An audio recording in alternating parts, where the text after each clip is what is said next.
సందీప్ రెడ్డి వంగ దీపికా పదుకొనె ఈ వివాదం ఇప్పుడు బాలీవుడ్ ని షేక్ చేస్తుంది. తాజాగా సందీప్ రెడ్డి వంగ చేసిన ట్వీట్ ఇప్పుడు 1 కోటికి పైగా వ్యూస్ వచ్చాయి. దీనిపై బాలీవుడ్ లో చర్చ నడుస్తుంది. అసలు ఈ వివాదానికి కారణాలేంటి? Let's watch the story. గత 2-3 రోజుల నుంచి దీపికా పదుకొనె తెగ వైరల్ అవుతుంది. దీనికి కారణం సందీప్ రెడ్డి వంగ ప్రభాస్ హీరోగా స్పిరిట్ అనే సినిమా తీస్తున్నాడు.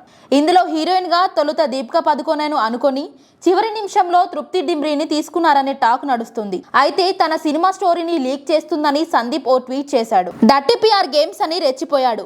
ఇదంతా కూడా దీపికనే అని ఉద్దేశించే కామెంట్స్ వినిపించాయి. తాజాగా ఓ ఫ్యాషన్ షోలో పాల్గొన్న దీపికా పదుకొనె మీడియాతో మాట్లాడుతూ ఆసక్తికర వ్యాఖ్యలు చేసింది.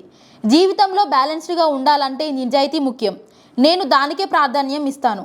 కష్టమైన పరిస్థితులు ఎదురైనప్పుడు నా మనసు చెప్పిందే వింటాను. తర్వాతే నిర్ణయాలు తీసుకుంటాను.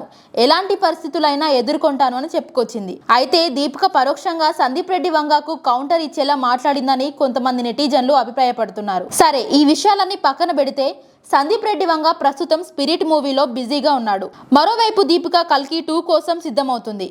కొన్నాళ్ల క్రితం ఈమెకు కూతురు పుట్టింది. చివరగా సింగం అగైన్లో దీపిక కనిపించింది. ఆ తర్వాత కొత్త ప్రాజెక్టులేం ఒప్పుకోలేదు.